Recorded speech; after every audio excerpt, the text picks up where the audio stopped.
Not Nerd Podcast, episode 336, Soul Patch Batch.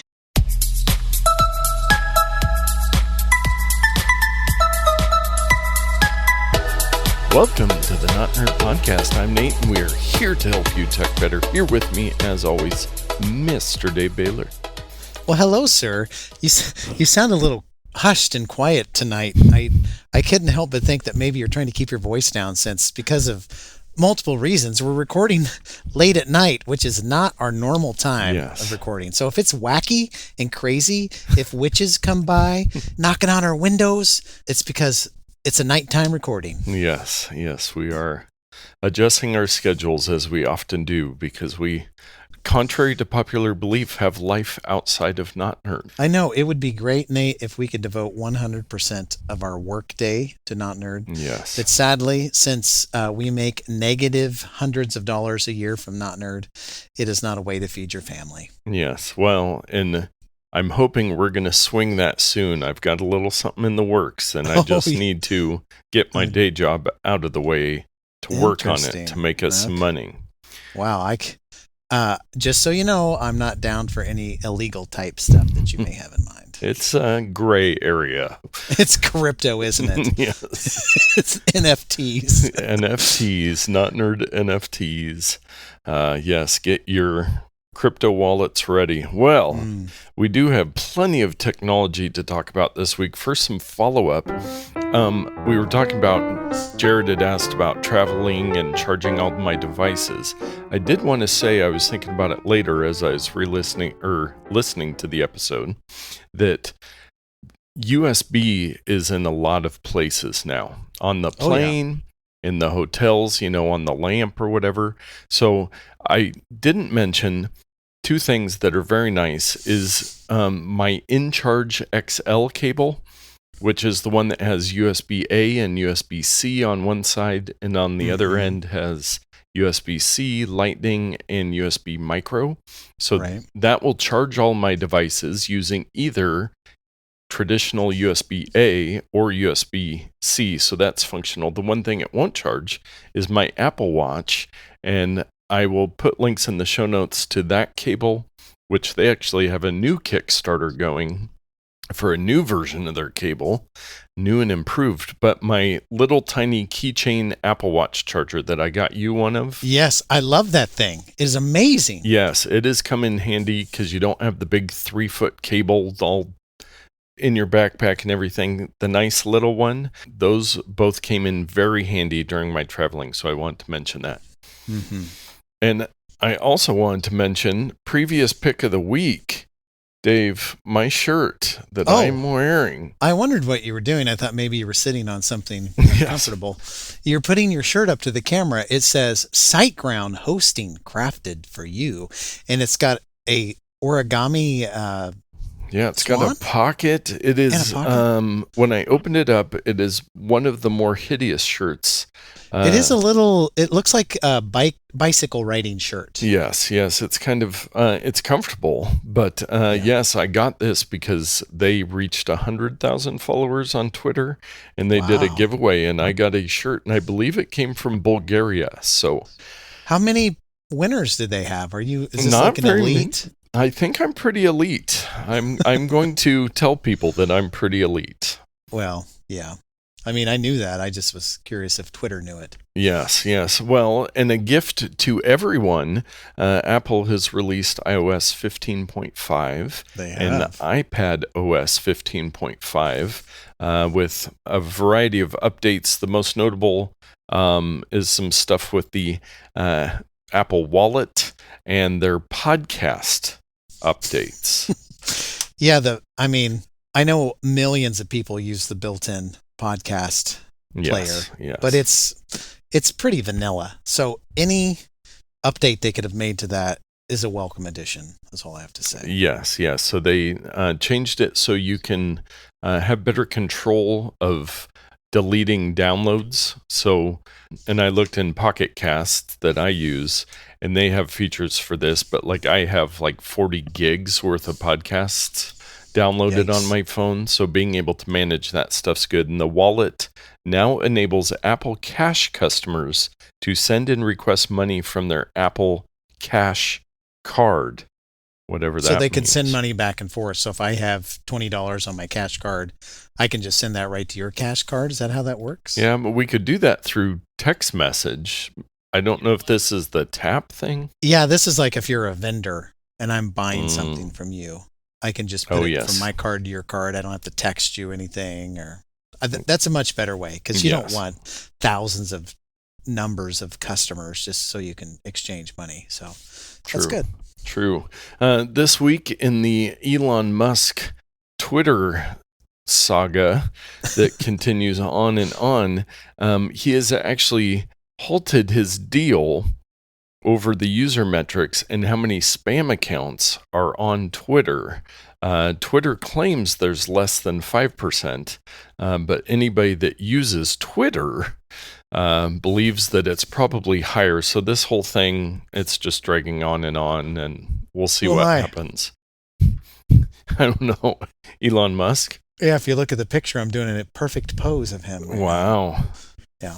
So you're buying Twitter. Yes, his little lean back pose there. But and there's also been Project Veritas, who somehow it's like Undercover Boss or any of these shows where they keep fooling people. This Project Veritas, they get like these executives from all these companies to like go out to dinner, and they get them on video. And there was one of the Twitter executives saying some very not nice things about Elon Musk and his Do they know Asperger's. they're being recorded? No, it's totally undercover. Gotcha journalism. But the stuff that these people say, you'd think that you would be aware of Project Veritas and that they're trying to get people. So when a pretty girl asks you out to dinner and has a phone or like a weird lump on, are you wearing a wire? Yes. Yeah. But they got caught saying some things, and also about how they do like to be biased on political topics. So it'll be interesting to see if Elon says he's still committed to going through with the deal, but he wants accurate information. And I was reading something today saying that if Twitter was lying, they're opening themselves up to 1 million shareholder lawsuits. And if the deal falls through, they're probably open to a bunch more lawsuits. And so Twitter's not in a real great spot right now. So for all of you young boys and girls out there who want to get into the world of business, there's one word that you should learn and one activity you should learn to do, and that's called integrity. Be a person of integrity. Don't lie, don't cheat, don't steal. Be the person behind closed doors that you appear to be in front of doors. Yes. That's my advice. Yes. Because it will always come back to get you. In front of doors. In front of doors. This one hits close to home. Tech's latest IPOs are getting demolished, with Robinhood, Rivian, UiPath down over 70% from offer price. Now, I did buy some Robinhood stock because I use them for my stock trading. I did buy some Backblaze we talked about. Both of them are down. I mean, the stock market, the crypto market, everything is way down. Yeah. But some of these IPOs that have come out recently, they're getting hit even harder. Well, I mean, don't take advice from us, but if you've got some cash and you waited, maybe now's the time to buy in. If it's 70% down, it's going to recover eventually, or they'll fail. In theory, the people who are in an advantage are the ones who haven't bought yet. So yes. Who knows? And our monthly Microsoft Patch Tuesday update for May 2022, 74 security fixes. Holy cow. Your monthly reminder to keep your devices update. This month's patch Patch Batch includes fixes for 7 critical flaws as well as a 0-day vulnerability Wonderful. that affects all supported versions of Windows. Patch Batch is the name of my band in high school. Yes. Soul Patch Batch. That would be amazing. Yes. And we do, I mentioned crypto, but we do have a little Cryptowatch. And I don't think we've ever talked on the podcast about stable coins. And there's a stable coin called UST, which is a crypto coin that is supposed to stay consistent with $1. Now, problem is the US dollar isn't staying very consistent at the moment. That's kind of a misnomer. It's kind of like if you named your cryptocurrency the best cryptocurrency in the world, that's the safest and will never fail you coin. Yes. It's like you can name what you want, but that's not how it's going to act. Yes, and that's what happened. So I'll just read the headline. Terra's LUNA has dropped 99.7% in under a week. That's good for UST. Now, I can't even grasp all of this. So there's UST, which is the stable coin. LUNA is the cryptocurrency that backs UST. The LUNA cryptocurrency dropped 99.7% in value, but they have like some way to release more LUNA to keep the stable coin stable.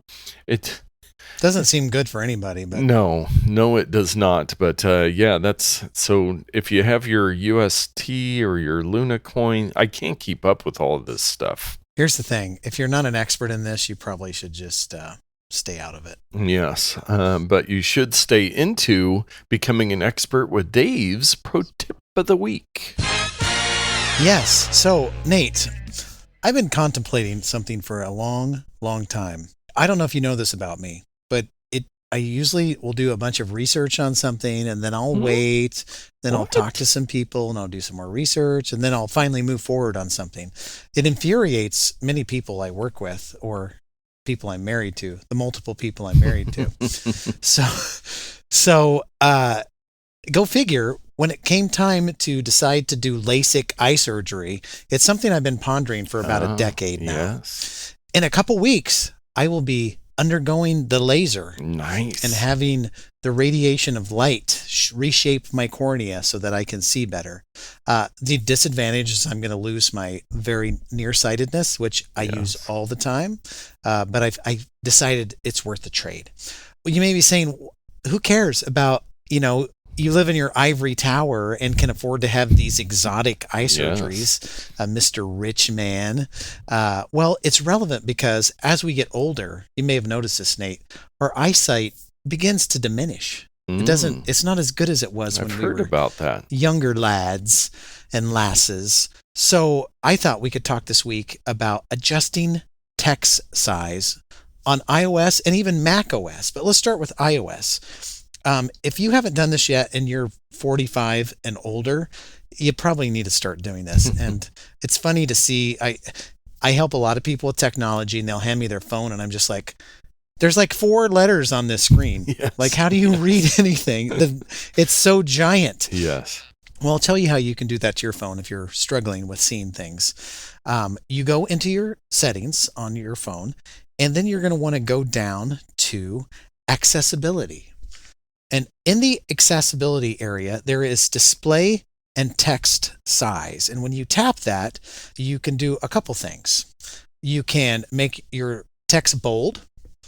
You can turn larger text on and off. And when it's on, you can there's a slider under that page where you can slide to make your text bigger or smaller depending on what you need. And you can make it comically large. I will say, before we go much further, that you can also access the plain text size under the display and brightness settings. If you go there, you will notice that you can also enable bold text, and you can also enable the dynamic type size. But under the accessibilities, you have a few more options under there. You can even do things like turn zooming on and off. This is where if you double tap with 3 fingers, your screen can like zoom in to the content, and then you can use 3 fingers to drag around the content on your screen. Let's say there's a web page that you wanted to zoom into, and then you double tap again, or I'm sorry, you double tap 3 fingers and drag to change the zoom, so you can zoom in and out closer. So double tap turns it on and off, and then you can double tap, hold, and drag to kind of adjust the scale. Let's see if I can do this. Yes. It's like tap, tap, hold, drag up and down. It's kind of finicky, but you can kind of get it to zoom in and out. Oh, okay. It's kind of cool. So, but if you just want it to be maximum zoom, you just double tap with 3 fingers. And now I'm finding it difficult to do it. But you get the idea. You can change it to like full screen zoom, or it can be a windowed zoom. You can put filters on there. So let's say if you wanted to double tap zoom and make things inverted, so all the blacks turn white and all the whites turn black, grayscale, low light. I mean, there's all this stuff under accessibilities. So it's kind of fun just to play around with it, with the caveat that you could get something set and then you're like, oh my gosh, how do I turn this off? I'm going to do something fun here, and I'm going to set my maximum zoom level to 15 times, and then I'm going to do a 3-finger double tap. Let's see what happens. Oh boy. So oh my goodness. That's pretty big. Yes. That's pretty big.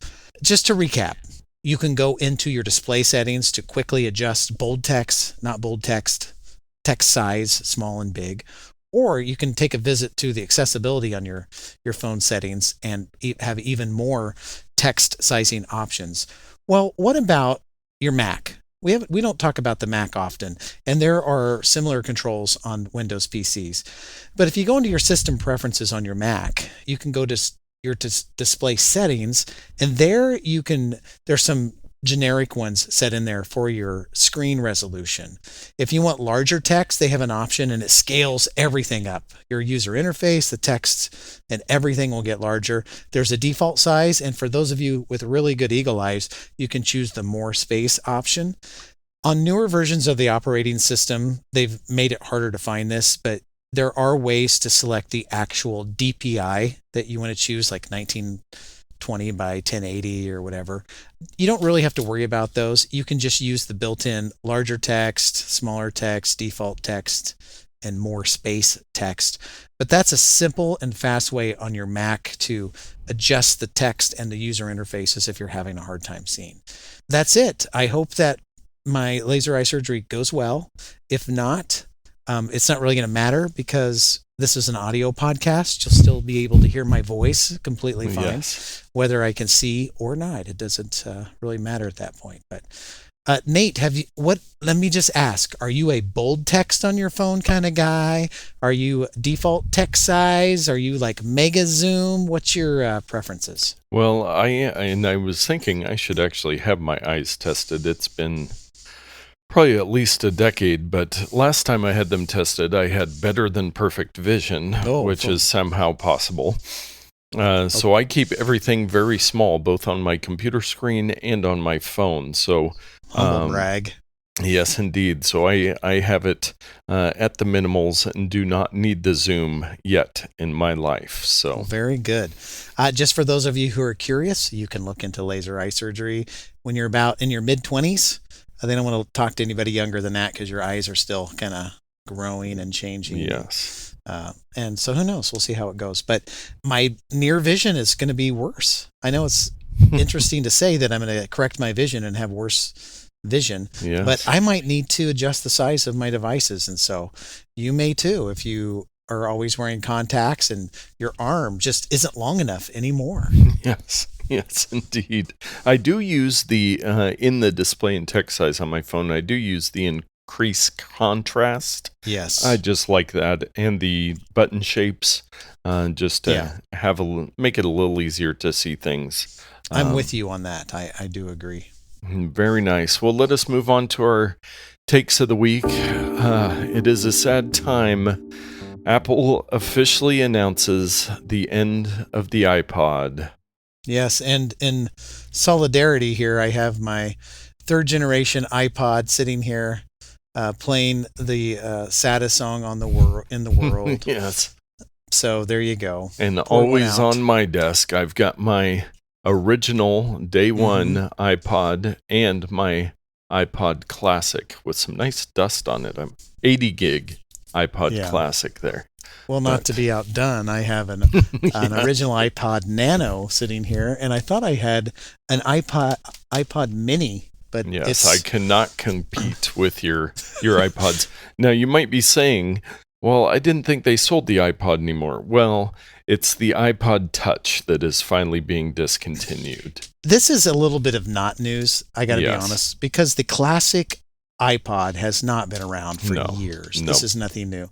This is the one that looks like an iPhone that cannot make phone calls. That's basically what it is. Yes. The most worthless product known to man. It's several versions old. The only people who buy them are concerned parents who don't want their kids to have a phone but want them to have a gaming device, to which I would say just buy the $329 iPad and give it to your kid. I don't even know why these touch things exist, but there was a market apparently. But I think what really happened is they just sold out. It took them like 5 years to sell out of stock and they're now finally at end of life. So and they started at $200. Yeah. So you weren't saving that much money. Like the device Isla uses is an iPhone SE, couple generations old, that I got on a killer deal for $50. Yeah, but I know. What's the purpose of them? But oh well. I mean, there are some like handheld systems, like credit card swiping systems and different points of sale that are based on them, stuff like that. But yeah, the iPod revolutionized so many things, and I love this device. I'm so thankful that it exists, but you know what? It's okay.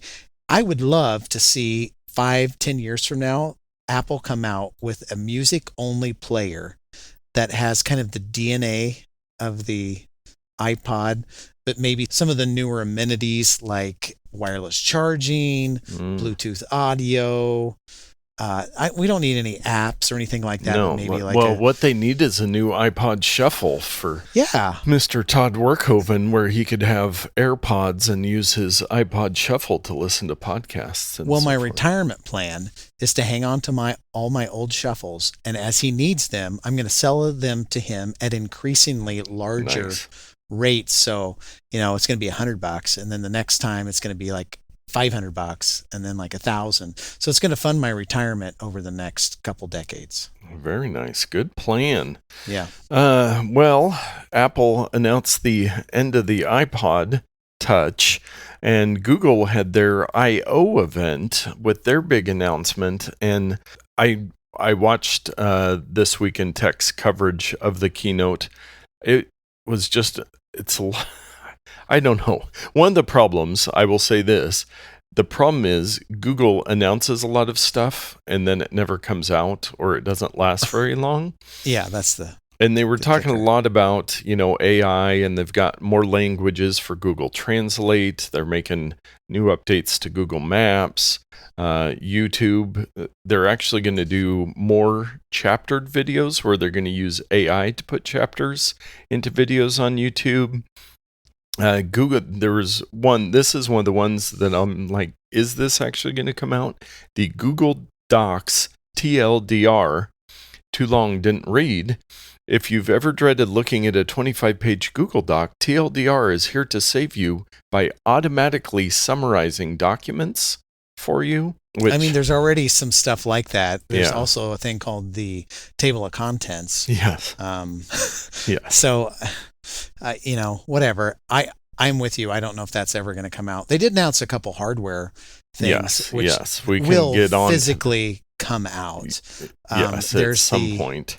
Android OS 13 is going to be coming out. They've got a Pixel 6a, a Pixel 7 phone, some Pixel Buds, a Pixel Watch. What did you think about any of that stuff? Oh, and a tablet. Don't forget about the tablet. Yes. They haven't released a Pixel tablet in a long time. Yeah, so the Or Pixel, have they ever?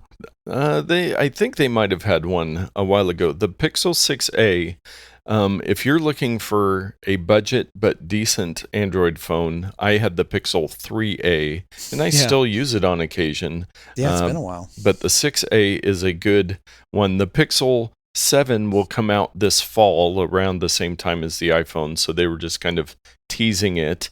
and the Google Pixel Buds Pro, very much like the AirPods Pro, thus the name.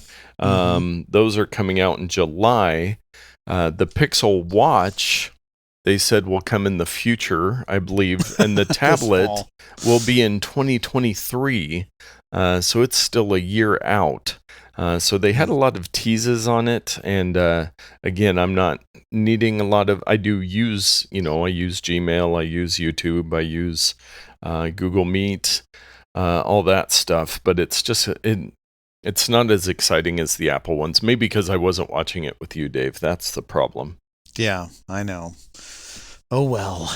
Yeah, so it's a lot of competition with Apple is a good thing. So some of the stuff we've seen on Apple, some of the stuff they'll push forward, and then Apple will release at some point.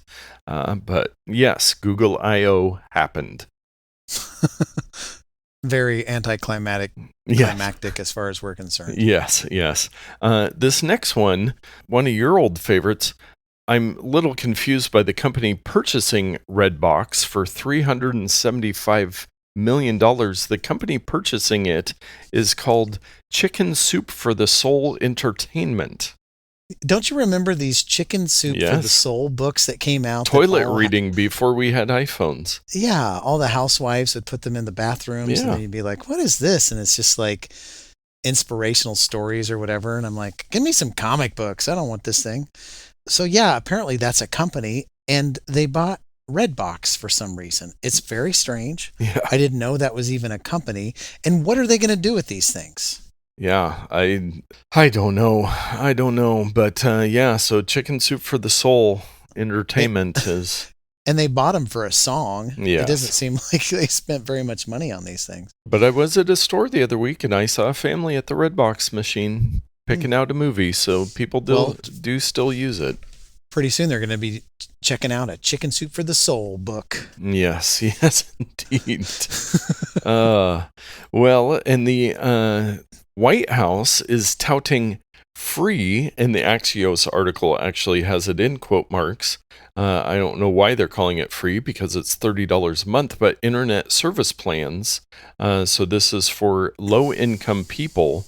They have all of these companies on board committed to providing internet service, 100 megabit internet service for $30 a month. Well, I think more accurately, it provides a $30 a month discount.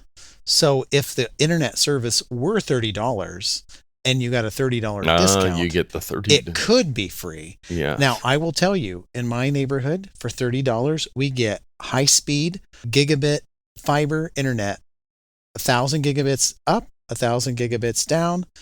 If I had this program, I could get it for free, in essence.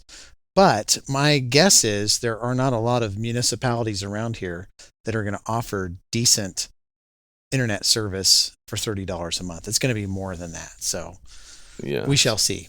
Yeah. So, and apparently it says here that Verizon, for example, cut the price of a $40 per month plan to $30 for ACP households, which would then make it free.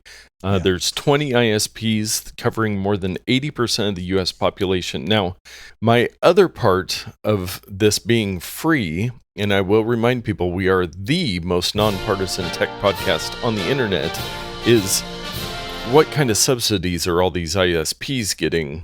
Are they getting a $50 subsidy to discount it by $30 from the government? So your tax dollars will still be paying for... Well, you know what I expected to see with all of this, and time will tell, is, hey, we're going to give you a $30 discount on this service, and so we're going to raise the price of the service by $40. Yeah. So you're actually paying $10 more than you would have before the discount. Man, I got to tell you, internet service providers, cable companies, phone companies, all these things, it's time to slap some heavy regulation on these companies because they're just devious in separating people from their money. You go to other countries and they're just like, oh yeah, I pay $15 a month for the world. And we're like, oh man, I can barely get good service for $100 a month. Yep. Yes, indeed. This one from Reuters, and the headline's a little misleading. It says U.S. cities are backing off banning facial recognition as crime rises. But then if you look into the article, you'll also see the first sentence: facial recognition is making a comeback in the United States as bans to thwart the technology and curb racial bias in policing come under threat amid a surge in crime, and here's the important part, in increased lobbying from developers. So back to our favorite, lobbying comes through. But yes, however you feel about facial recognition, looks like it's coming back into fashion.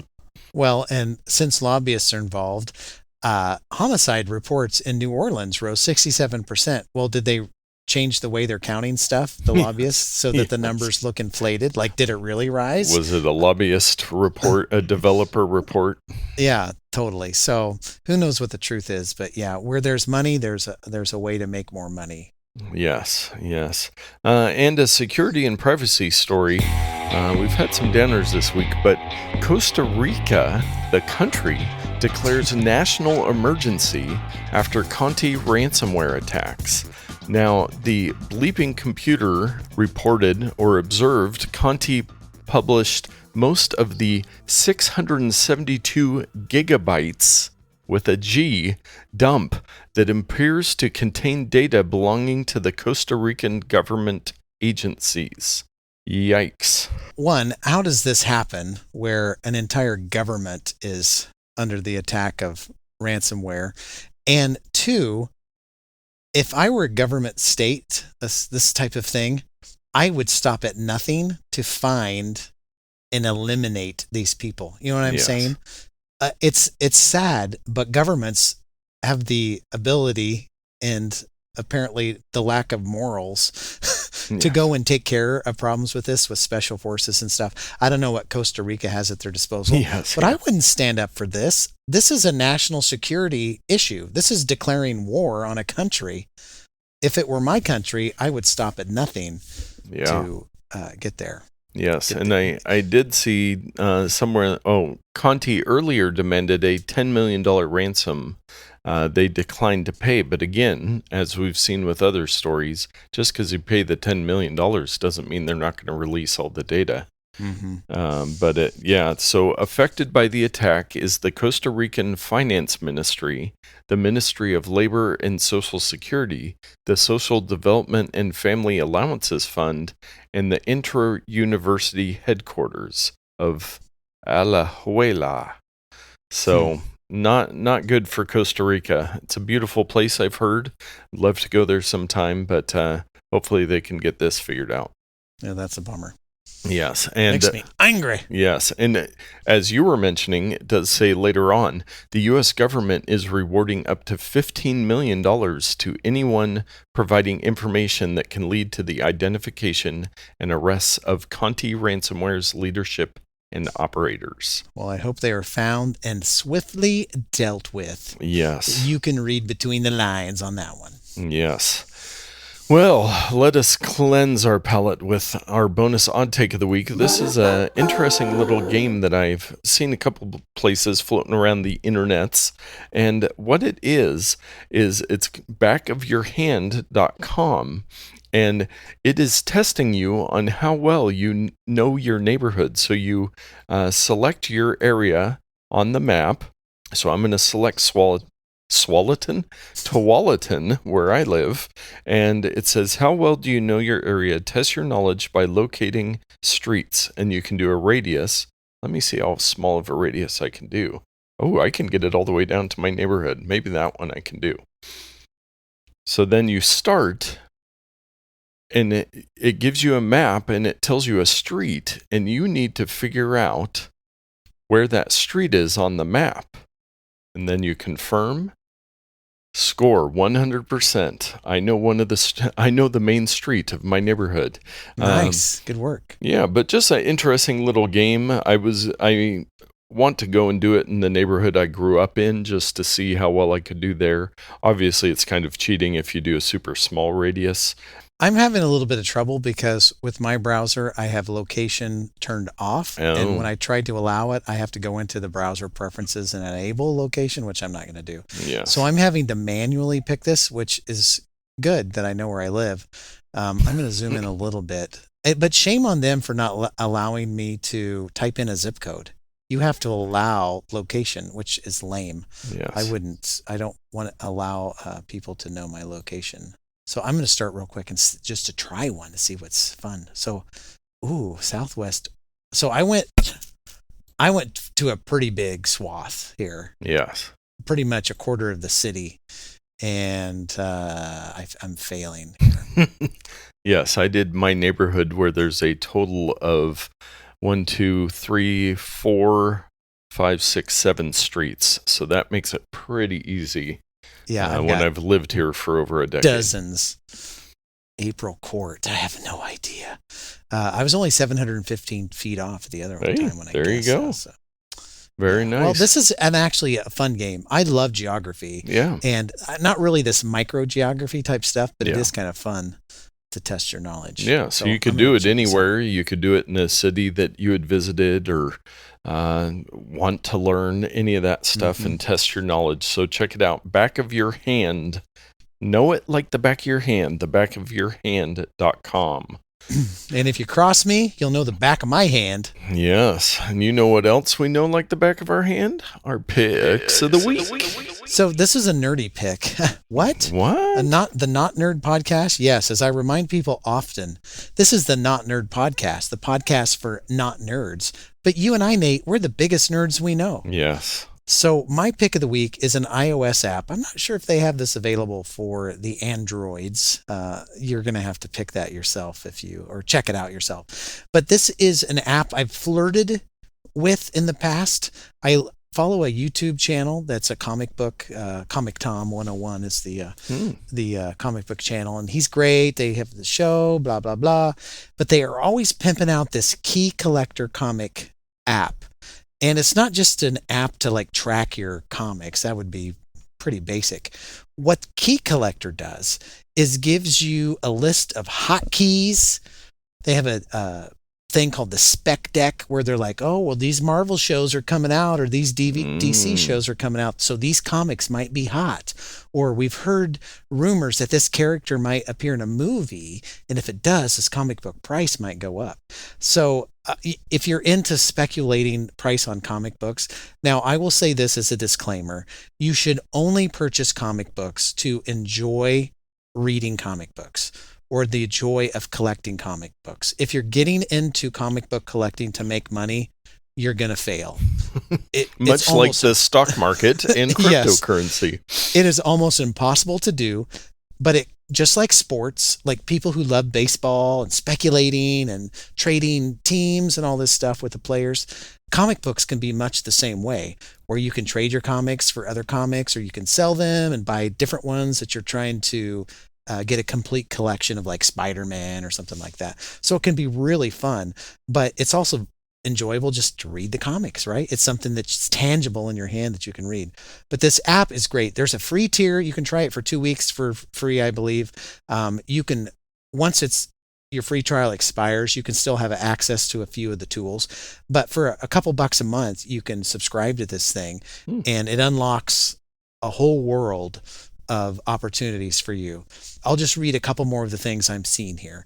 The Women of Marvel, if you want to check out different comic books of the different female characters in Marvel. They have a bunch of lists there. Dollar bin diving. What are some comic books you should look for in the dollar bins, right? Yeah. You don't have to spend a lot of money to enjoy this stuff. And just the last things, there's the Thor Love and Thunder movie that's coming out later. And so there's a category there that talks about different comics that are associated with that franchise. So if you want to purchase them or read them or do whatever, then there's your resource to do it. So if you're into comic books, Key Collector will not steer you wrong. Nice. Well, and that is interesting because I almost made my pick of the week, but I haven't played with it enough. A very similar app for the sports card market. So next week, I'll check that out and let you guys know about that. But my pick of the week is one of my Kickstarter projects that I backed almost exactly 2 years ago in May of 2020. And it was supposed to be released in December of 2020. Well, some people might remember something happened in the world in 2020, so that did not happen. But I did recently receive it. And part of what I backed is this little gem right here. That is amazing. So talk about your MP3 players. You've got a miniature boombox that you might put on your shoulder back in the 80s and walk down the street. But this is a miniature version that'll fit in the palm of your hand. So what does this device do? So it is actually, and it is a replica boombox here. It's got antennas working, little metal antennas there. Does it have a radio to go with those antennas, or are they just for visual purposes? So this one is just a Bluetooth speaker, but hold, there's more. What? But wait, there's more. Back here, I've got in its handy case. So that was the micro. Holy cow. And this one is the mini. Now this one... that thing's the size of a iPad Pro. Yes. So it is much bigger. The other one's the size of, smaller than an iPhone, a little bit thicker. So this one actually has FM radio, Bluetooth, line in, and then is a bonus, the cassette thing opens, and I received as a bonus for my backing, they made replica mini cassette tapes that go into this boombox. Now, I know this is horrible for the listeners, but it does have working volume and bass, treble, mid-range, everything. So as a child of the 80s, I loved boomboxes. I had kind of a cheapo one, but, the ones that the breakdancers would use on the street. But yeah, and it's really well built, really nice parts. And so I finally got this after 2 years, and it is a very cool. It doesn't look quite as impressive. Maybe I'll get a picture of Isla with it on her shoulder. It's about her size. Man, that sure hits me in the feels. I had a boombox that you got to remember, when I was growing up, Transformers were the thing and all this stuff, Sony Walkman. And so I don't even know what brand it was. I think it was one of those off brands. It wasn't even Sharp. It was like Sharap or something like that. I don't even know. But it had a proper cassette deck.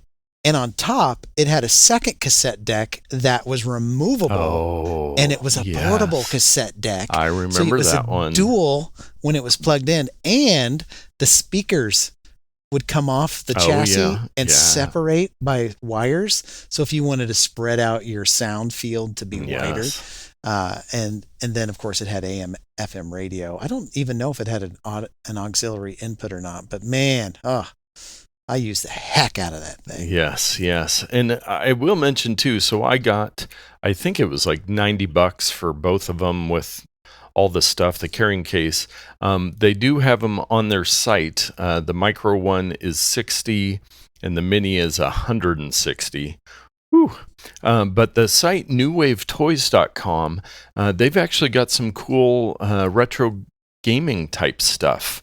And they've got I'm seeing it here. Yeah, and they've got like some charging banks, like USB charging banks that are made like Walkmans and old school change machines. That's amazing. I thought it was a Walkman, but it's a power bank. Yes, and they have, and I don't know if we talked about this, I know I've seen it before, the keychain where it's the 25-cent insert coin to play little black box thing. They've got that, and then a bunch of stuff that's sold out, but it seems like a really cool little company that's got some great products. So Metal Jesus on YouTube, who is a video game channel that I follow, may have talked about this before. Okay. You're kind of burying the lead here. Does the mini cassette tapes, are they recordable? Can you record sound on them? They are not. It is just purely for looks, but it actually has the little case. I mean, just the memories of cassettes are so great. But yeah, so it's got the little case that you could write on if you want. Man, they're so tiny. They remind me of like a mini disc or what was the other micro cassette that Sony had? I can't remember. Oh, that's wild. Yeah, so check it out, newwavetoys.com. If you're a child of the 80s and 90s, you will very much appreciate it. And if you want attention to detail, this is the first time I've opened the cassette package. There is a little insert there with the little tiny stickers that you would take off with the A side and the B side that you could write what's on there to put on the cassette tape. So they really had a lot of fun putting this project together, and I'm glad they were able to finally ship them out. So, what is the equivalent for today's children to cassette boomboxes and stuff like that? Just an iPhone and an iPad, which is, it's kind of depressing to think that they don't get to experience all of that. But they have so much media to consume that music is just one of the many medias, where for us it was like the main thing. So. Yes, yeah. For them, it's YouTube on an iPhone. Yeah. The TikToks. Well, anyways. The TikToks. Yes, I'm very excited about my Replitronics M90 boomboxes that are very cool. You can actually, I think with the larger ones, you can, if you have two of them, you can pair them via Bluetooth and then play music Bluetooth to it. So wow. Well, I'm really in love with this 1942 video game cabinet, but it comes in at about $150, so I probably won't be getting that. But very cool with the wood grain, and then 1942. I played a lot of that game. Yeah, they're only 10 inches high, so they're not very big. You gotta have some. Talk about my vision. Yeah, exactly. I'm gonna have to get some magnifiers, goggles, magnifiers to do those things. Yes, indeed. Well, we have reminisced about the 80s enough for one episode, so we will go ahead and wrap it up. Thank you so much for listening. Share the episode with a friend, check out our links, and get out there and tech better.